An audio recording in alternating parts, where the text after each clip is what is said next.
So as has been mentioned many times, as I've said many times, continuous functions are at the heart of topology. We want to understand continuous functions. And one of the most useful ways of constructing continuous functions, useful tools to construct it, is to be able to construct it in pieces. This will come throughout, even when one goes to algebraic topology. But in fact, starting with your school, I mean, when you have left limit equals right limit and so on for continuous functions, we are thinking of functions defined in pieces. So pasting or gluing lemma is about this. Okay, so specifically, suppose we have f from x to y, and suppose, so this is I should be explicit here. This is a function, not necessarily continuous function or map, and w alpha. We have a collection w alpha, and w alpha is contained in x for all y. Okay, and suppose we have the following hypothesis. We'll formulate this in another way in a moment. So suppose what we know is that the restriction, so these are locally pieces of x. Suppose f restricted to w alpha from x to y, not from x, but from w alpha. W alpha to y is continuous for all alpha in A. So the general question, whose answer is going to be neither yes nor no, but the point is to understand when it's yes and when it's maybe no, when is it always yes, is the general question is, can we conclude that f is continuous? Or let's be more specific, or that is, for what collections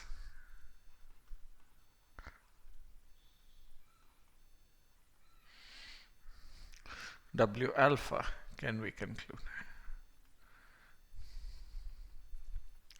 f is continuous? Okay. So before trying to answer this, let me formulate it in another way, which is often how we may start looking at things. We meaning both in this course, but in general when you use topology, is so given functions f alpha from w alpha to y. Okay, and so given such functions which are continuous, is there a function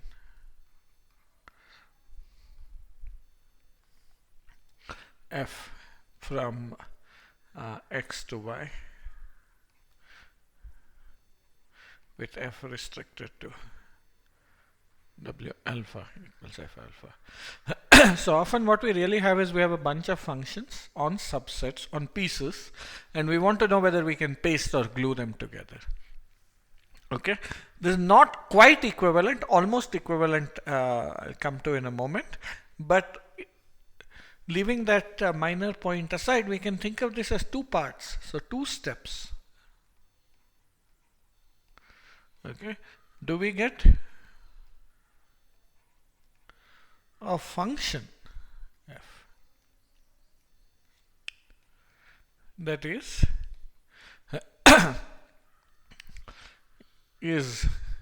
f alpha restricted to w alpha intersection w beta equal to f beta restricted to w alpha intersection w beta for all alpha? I need not say it, that is, it would be better to say two steps. So first one is the question, do we get? Answer, if and only if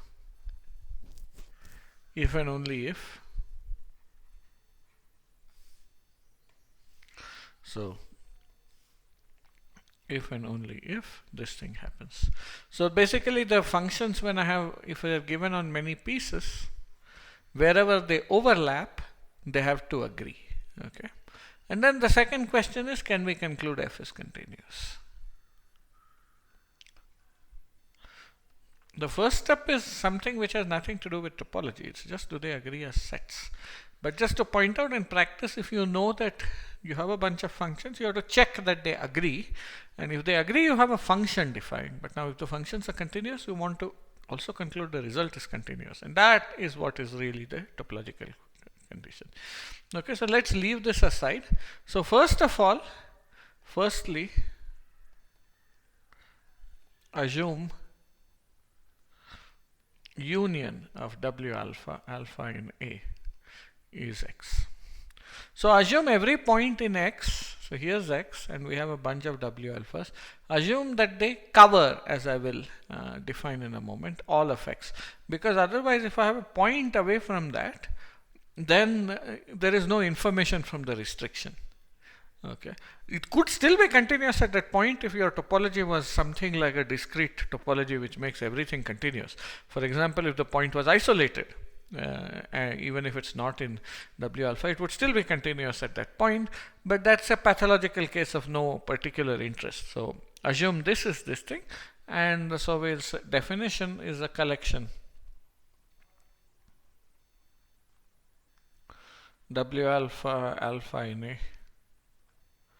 of any set, subsets of X is a cover.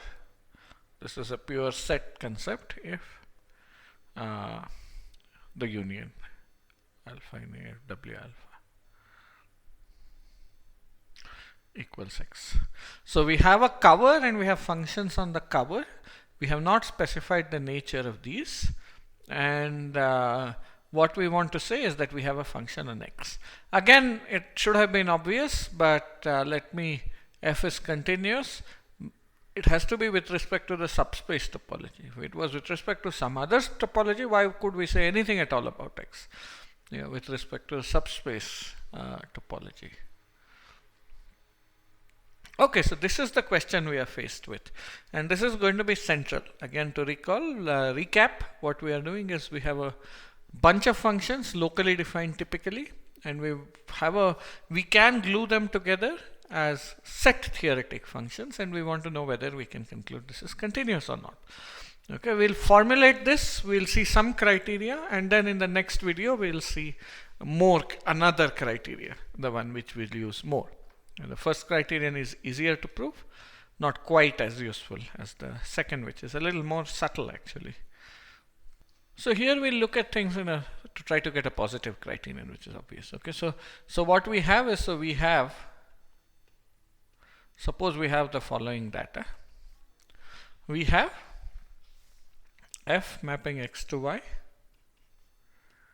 W alpha cover of X,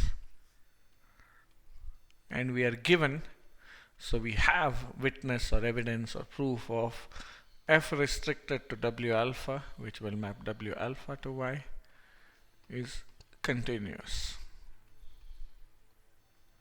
for all alpha in A. Okay, what this means is, let's just observe this. It implies that for all V contained in Y open, F alpha inverse of, well, not F alpha, well, F alpha would be F restricted to W alpha, but let's be explicit. F restricted to W alpha inverse of V is open. But it's easy to see that if I look at a function on a set and I have a subset of it, W alpha, then the inverse image, and I have this V. So the inverse image is the points in W alpha which go to V, and the full inverse image is all points in X which go to V. So this is equal to W alpha intersection F inverse of V.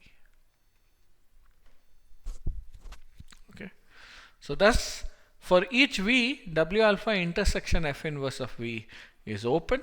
So for all F inverse of V open. This is what continuity would be. Okay, we'll make a definition and then we'll see almost tautologically, meaning the definition is suited to have to give you this conclusion, and then we'll see a case where we quickly have the result. Okay, so a fundamental cover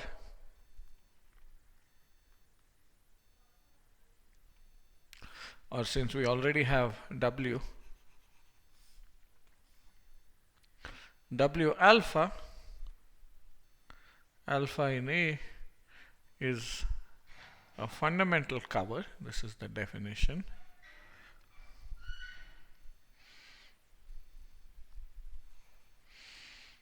of A if, oh, not of A, of X,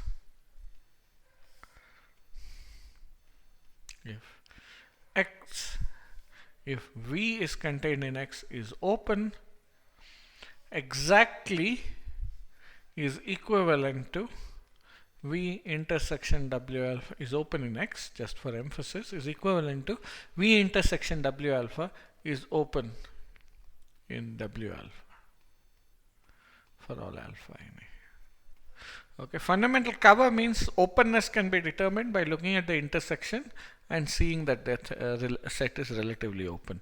Now, if V is open by definition of subspace topology, these are all open. So it's the converse which is the content of these. Okay, so this is more or less a translation of these criteria, but before that, let's look at a class of any of fundamental covers, any open cover W alpha is fundamental. So open cover just means that is all W alpha are open, is fundamental. Okay, so this is quite clear actually. Proof if V is contained in X and V intersection W alpha is open in W alpha. Okay, we have already seen that open subset of an open subset is open. Then V intersection W alpha is open in X. Formally, remember that V intersection W alpha has to be the intersection of W alpha with some other open set in X. Okay, call that Z or something. But Z intersection W alpha is open if Z is open. So V intersection W alpha itself becomes open. So this is just because this is an intersection of, relatively open is open. So then V intersection alpha is open in A. Therefore, V, which is the union of alpha in A, of V intersection W alpha, since alpha is a cover, W alpha is a cover, every point in X is in some W alpha. So V is this intersection. So this is open in X. So we have concluded something rather useful, though its use in practice is, involves a little bit of pain because we'll have to make everything open. We have concluded that if I divide my set space, which may be very large, into open sets, which may be typically very small covering it, and we have a function which is continuous on all of them, or equivalently, as I said, we have function on these open sets which are consistent. So they give me just a function on the whole space, and on each open set they are continuous. Then we conclude the function itself is continuous. Okay, so open cover is a particularly nice result, but while I said all this about continuous functions, we haven't proved that. We only proved it about a open set. So let me just call this a theorem, even though it's more or less immediate from the definition. If W alpha in A is a fundamental cover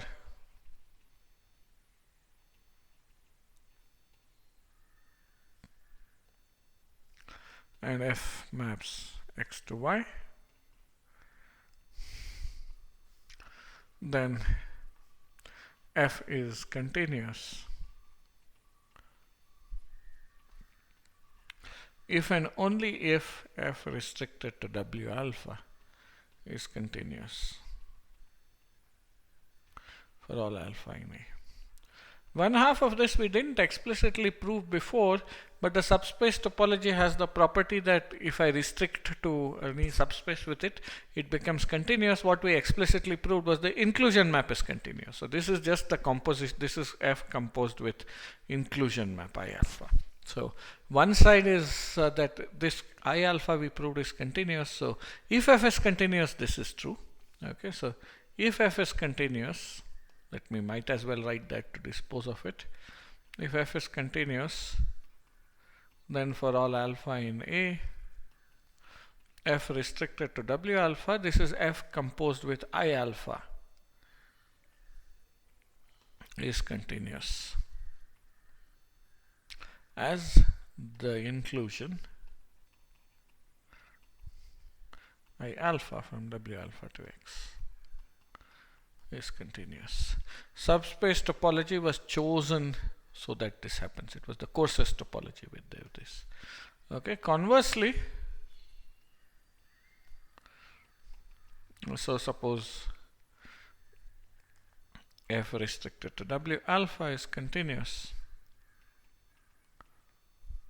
for all alpha in A. Now this is essentially a tautology. It is the definition of a fundamental cover to make it happen that way. So the significance of this result is simply that we have transferred from checking a property which is specific to the function to just a property of the cover. And in particular, nice set topology criteria like being open will tell you that it's enough. We will in fact next lecture video see a actually very useful criterion in practice for when something is a fundamental cover. Open is also a useful criterion. The next will be even more useful. So conversely, suppose this is continuous for all alpha in A. So suppose this happens. Let V contain in Y be open. Then f restricted to W alpha inverse of V, which as was already mentioned, this is V intersection W alpha, is open in W alpha for all alpha in A, which implies that V is open. Okay, so I think, so I wrote in V is open. This is by definition